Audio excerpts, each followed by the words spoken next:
ಕನ್ನಡ ಪದಗಳ ಅರ್ಥ: ಉ ಅಕ್ಷರದ ಪದಗಳು. ಉದ್ಗಾರ, ಆವೇಶದ ಮಾತು, ಉದ್ಘ, ಶ್ರೇಷ್ಠವಾದ, ಉದ್ಘಾಟನೆ, ತೆರೆಯುವಿಕೆ, ಆರಂಭೋತ್ಸವ, ಉದ್ಘೋಷ, ಗಟ್ಟಿಯಾದ ಶಬ್ದ, ಉದ್ದ, ಎತ್ತರ, ನೀಳ, ಲಂಬ, ಆಳ. ಉದ್ದಂಡ, ಪ್ರಬಲವಾದ, ಪ್ರಚಂಡವಾದ. ಉದ್ದರಿ, ಸಾಲ, ಕಡ. ಉದ್ದಾಮ, ಶ್ರೇಷ್ಠವಾದ, ಉದ್ದಿಮೆ, ಉದ್ಯೋಗ, ಕೈಗಾರಿಕೆ. ಉದ್ದಿಷ್ಟ, ಉದ್ದೇಶಿಸಿದ, ಉದ್ದೀಪನ, ಪ್ರಕಾಶನ, ಹೊತ್ತಿಸುವ. ಉದ್ದು, ಒಂದು ಬಗೆಯ ಧಾನ್ಯ, ಮಾಷ. ಉದ್ದೇಶ, ಗುರಿ, ಅಭಿಪ್ರಾಯ. ಉದ್ಧತ, ಸೊಕ್ಕಿದ. ಉದ್ಧರಣ, ಉದ್ಧಾರ, ಇತರರು ಹೇಳಿದ ಮಾತನ್ನು ಎತ್ತಿ ಹೇಳುವುದು. ಉದ್ಧಾರ, ಕಾಪಾಡುವುದು. ಉದ್ಧೃತ, ಉದಾಹರಿಸಿದ. ಉದ್ಬೋಧ, ಎಚ್ಚರ, ಜ್ಞಾನ. ಉದ್ಭವ, ತಲೆದೋರುವುದು. ಉದ್ಭವ ಮೂರ್ತಿ, ತಾನೇ ತಾನಾಗಿ ಹುಟ್ಟಿದ ಮೂರ್ತಿ. ಉದ್ಯತ, ಪ್ರಯತ್ನಶೀಲ, ಮೇಲಕ್ಕೆತ್ತಿದ. ಉದ್ಯಮ, ಉದ್ಯೋಗ, ಕೈಗಾರಿಕೆ. ಉದ್ಯಾನ, ಕೈತೋಟ. ಉದ್ಯುಕ್ತ, ಪ್ರಯತ್ನಿಸುವವನು. ಉದ್ಯೋಗ, ಕೆಲಸ, ವೃತ್ತಿ. ಉದ್ಯೋತ, ಕಾಂತಿ, ಗ್ರಂಥದ ವಿಭಾಗ. ಉದ್ರಿಕ್ತ, ಕೆರಳಿದ. ಉದ್ರೇಕ, ಉದ್ವೇಗ, ದುಡುಕು. ಉದ್ವಿಗ್ನ, ತಳಮಳಗೊಂಡ. ಉದ್ವೃತ್ತ, ದಾರಿ ತಪ್ಪಿದ, ಕೊಬ್ಬಿದ. ಉದ್ವೇಗ, ತಳಮಳ, ಆವೇಶ.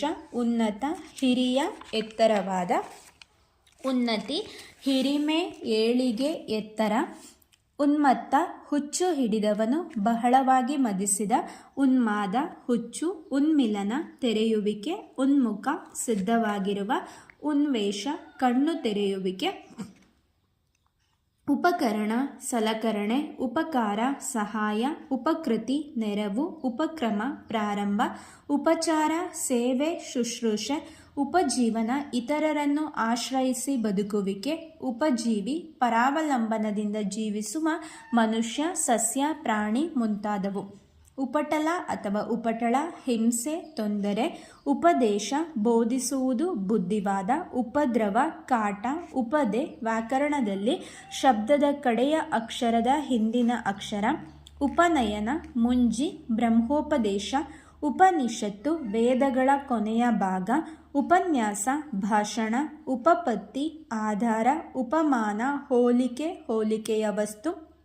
ಉಪಮೆ, ಹೋಲಿಕೆ, ಒಂದು ಕಾವ್ಯಾಲಂಕಾರ. ಉಪಯುಕ್ತ, ಉಪಯೋಗಕ್ಕೆ ಬರುವ. ಉಪಯೋಗ, ಪ್ರಯೋಜನ, ಬಳಕೆ. ಉಪರಿ, ಮೇಲುಭಾಗದ. ಉಪಲ ಅಥವಾ ಉಪಳ, ಕಲ್ಲು, ಶಿಲೆ. ಉಪಲಬ್ಧ, ದೊರೆತ. ಉಪವನ, ಉದ್ಯಾನ. ಉಪವಾಸ, ಊಟ ಮಾಡದಿರುವುದು. ಉಪಶಮನ, ಶಾಂತವಾಗುವುದು.